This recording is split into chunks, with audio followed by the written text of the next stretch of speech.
Mandalorians were the warlike species that would stop at nothing to achieve victory and honour on the battlefield, but what would happen if the Mandalorians re-rose to power during Sidious's rule?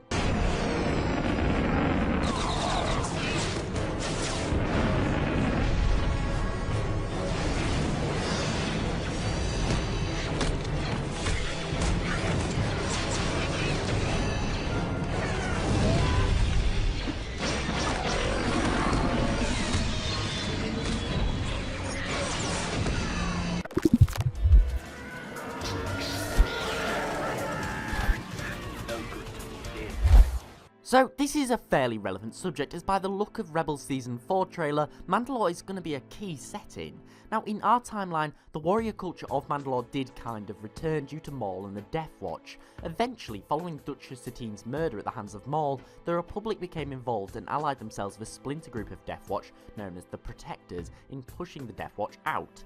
This eventually led to the sealed bonds between the Mandalorian government and what eventually became the Galactic Empire, which led to the Mandalorian government becoming a puppet of Sidious. So for this theory, I'm going to say that the Republic never gets involved in the Mandalorian war between Death Watch and the Protectors. However, after Maul's death, the Protectors and Death Watch form a peace. So what happens next?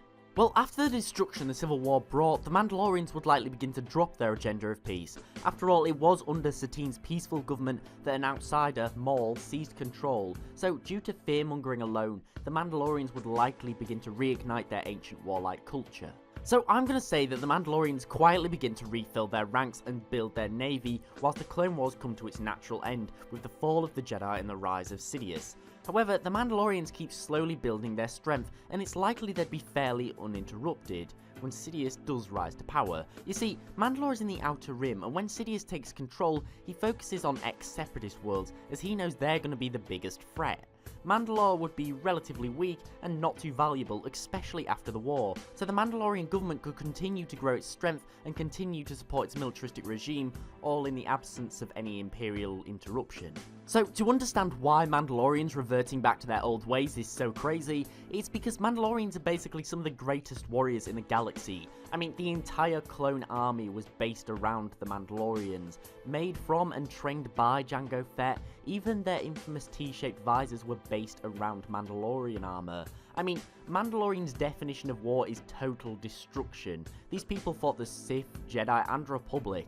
Their objective was to launch their crusades, as war is the very aspect of their culture, to achieve greatness, particularly to fight the greatest foe, no matter what the odds are. So I'm going to say, by the time the Empire has been in power for a couple of years, the Mandalorians have quietly united their system behind their ancient warrior past and have rebuilt a significant fleet and arsenal. So what do? Well, they're going to lash out against the biggest and greatest threat there is, the Empire. Really, this is the undisputed power in the galaxy, likely beginning a crusade, seizing control of neighbouring systems and using them for their cause. You see, in Star Wars Legends, it's said that Mandalorian is more of a state of mind than a race. Unlike the Empire with a strict anti-alien agenda, Mandalorians appreciate strength and cunning no matter the race, so the people of the system they claim would be able to join the Mandalorian Crusaders, meaning every system the Mandalorians take a stake in, they would be able to swell their numbers and become more and more powerful. Aliens being able to join the ranks of Mandalore isn't the only strength they have. Jedi remnants who were forced into hiding following Order 66 will be able to seek refuge in Mandalorian territory. Some of the finest warriors in the galaxy will be more than welcome in the ranks of Mandalore. In fact, there are many records of Mandalorian Jedi in the past.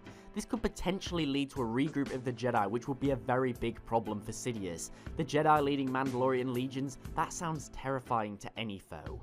Granted, Jedi and Mandalorians may not agree on everything, but the Jedi know the inner workings of the Republic, so the new Mandalorian forces will know particular weak spots to strike to destabilize Sidious's empire.